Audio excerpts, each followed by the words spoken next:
पवारांच्या विमानाचा अपघात झालाय. विमानातील काही जण जखमी झाल्याची माहिती कळते.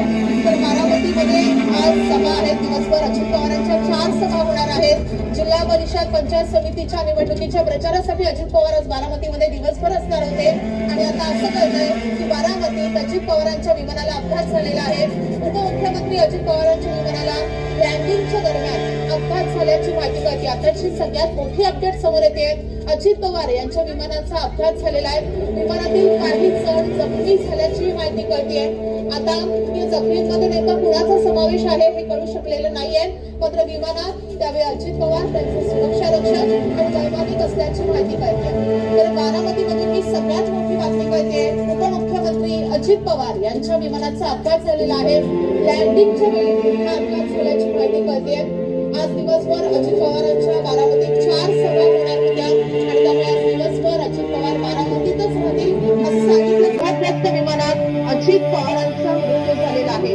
उपमुख्यमंत्री अजित पवार यांचा मृत्यू झाल्याची धक्कादायक बातमी येते. अजित पवार झालेला आहे आणि या विमानामध्ये उपमुख्यमंत्री अजित पवार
वाऱ्याला खूपली आनंद झुळूक विझ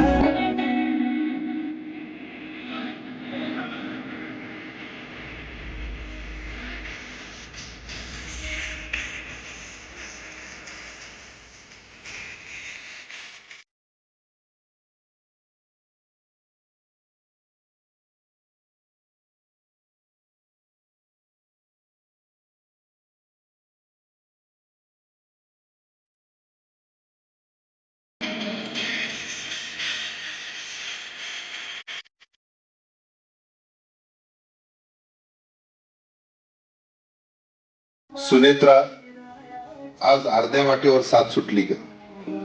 तू संसाराचा गाडा खंबीरपणे ओढला म्हणून मी बाहेर लोकांसाठी धावू शकलो. पार्थ, जय, युगेंद्र, रोहित काय रे ते केस? किती वेळा सांगायचं ते नीट कर, जरा डाय लावून घे आणि शर्टाचं बटन लाव आधी नीट. तू नेहमी म्हणायचंस ना, दादांचं भावकीपेक्षा गावकीकडे जास्त लक्ष असतं. अरे भावकीचं प्रेम काळजात होतं म्हणूनच मी गावकीसाठी धावू शकलो. आता वरून सुद्धा माझं वॉच असणार आहे तुमच्यावर, लक्षात ठेवा. गड्यांनो, आता खंबीर व्हावं लागेल. पोरांनो, ही पवारांची 3री पिढी सुद्धा कामाची माणसं म्हणूनच ओळखली गेली पाहिजे. सुनेत्रा, सुप्रिया ही पोरं आता मोठी झाली असली तरी त्यांच्यावरचा तुमचा हात काढू नका. त्यांना पवारांचा संस्कार आणि कामाचा ध्यास दोन्ही द्या. सुप्रिया, राजकारणात आपण वेगवेगळे झेंडे घेतले, वेगवेगळे रस्ते निवडले, पण आपल्या रक्षाबंधनची गाठ कधीच सैल पडली नाही हे तुलाही माहिती आहे आणि मलाही. साहेब, आज पहिल्यांदा तुमचा हा पठ्ठा वेळेत नाही पोहोचू शकला. निघालो तर वेळेतच होतो, पण आज नियतीच्या मनात काही वेगळंच होतं. तुम्ही मला बोट धरून चालायला शिकवलं आणि मी थेट धावायलाच लागलो. कधी तुमच्या पुढे गेलो असेल तर ती सुद्धा तुमचीच पुण्याई होती.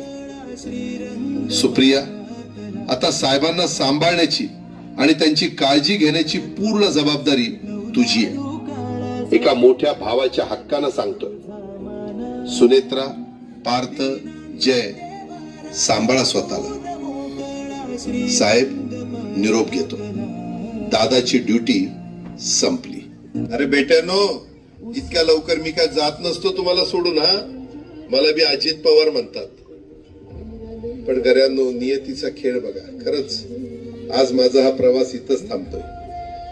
मी नेहमी म्हणायचो राजकारण आपल्या जागी आहे, पण काम महत्वाचं.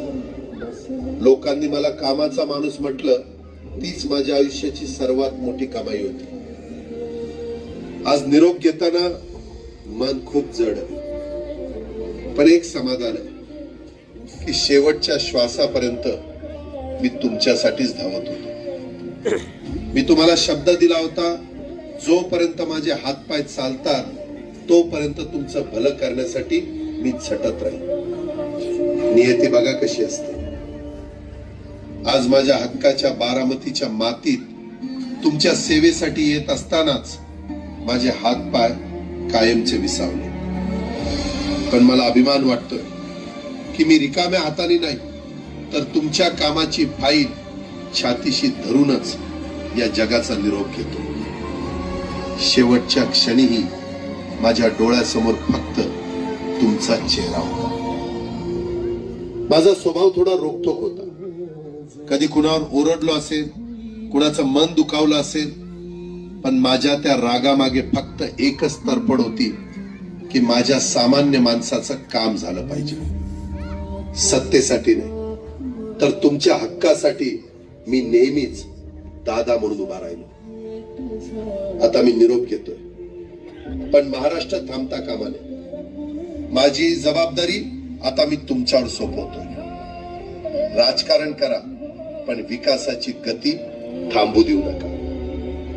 जाता जाता माझ्या शैलीत डोळे पुसून शेवटचं सांगतो, आता रडत बसू नका. उठा आणि कामाला लागा. माझा महाराष्ट्र आपल्याला अजून खूप पुढे न्यायचा आहे. तुमचाच कामाचा माणूस अजितदादा पवार.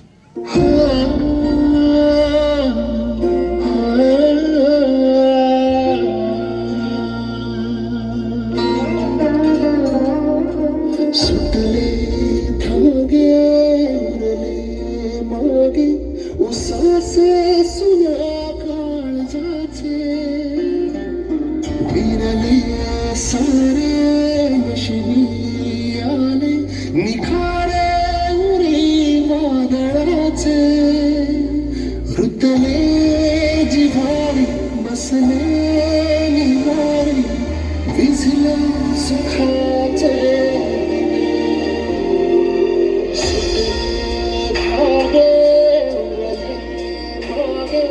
उसासे सुना काळजाचे विरले सारे नशिनी आले निखारे उरी वादळाचे